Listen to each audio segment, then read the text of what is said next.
All right, guys, just a quick video, another thing. You know, when we get done with trucks, I don't really want them to be, I don't know what our options are here with this. I mean, exhaust freaking sucks. I mean, it sucks. They do not make a kit. Well, they might. Jamo's kit might fit, I think. I've never tried one of theirs. Silverline's not too bad.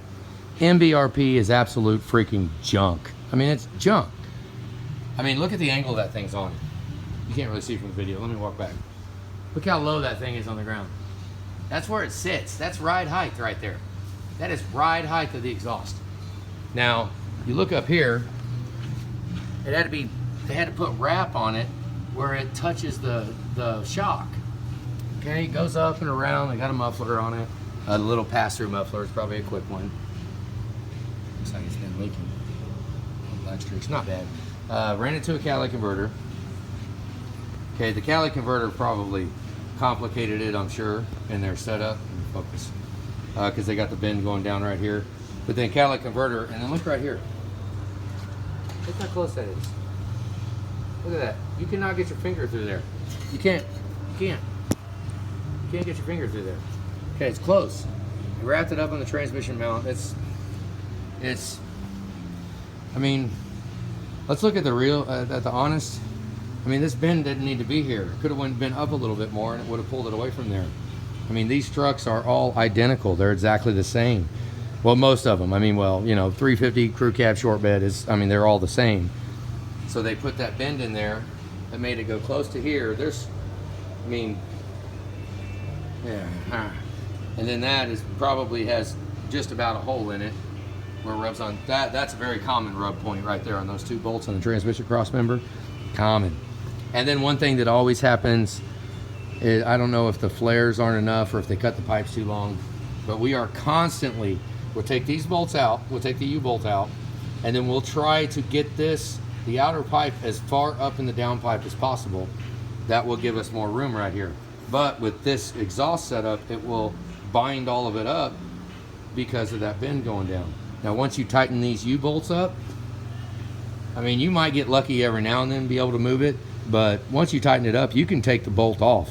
You can take the U-bolt off, and it actually crimps. It kind of crimps the pipe, and it's a horrible nightmare of a mess to get apart.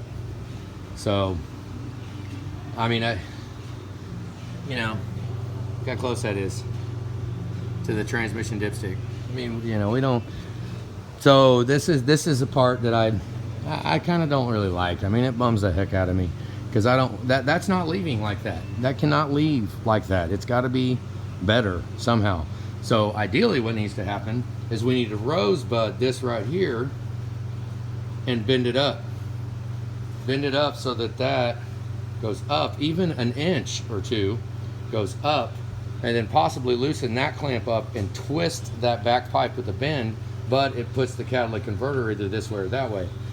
You know, it's a mess. It sucks. It's a pain in the butt.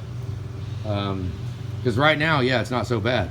But we've done enough of these trucks that I'm sitting here looking at that, and I'm imagining when it's all clean and all done and everything's all beautiful, I'm not putting that janky crap back on there. I'm not doing it.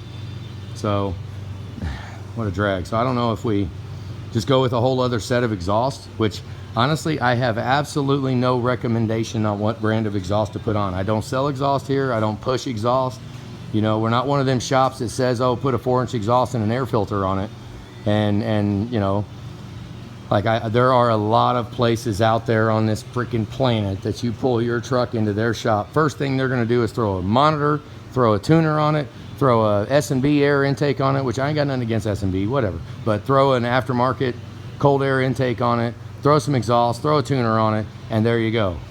Well, when they throw it on, they do crap like this because they're doing a cab on, which, whatever. I mean, I don't want to bag on it too much, you know. I mean, it's kind of ridiculous to think that you're going to take the cab off to put exhaust on it. That's ridiculous. You're not going to do that. But, you know, times like right now, when you come in when you're in the first bay with the cab off, is a beautiful time to put exhaust on the truck because you can actually make sure it clears everything. You know, so if we stay with this exhaust, there's going to be a little bit of tweaking that needs to be done to make it work. But I'm not necessarily moaning and groaning about this truck. I'll try to make this video just so people can see it You know, I mean, and if this is okay with you, if you like this kind of deal for an exhaust, well, then, you know, I mean, it kind of shows how happy, how attention to detail you are personally as a person. I don't want to, yeah. Come on, quit being an asshole. I know, I'm sorry. I'm trying.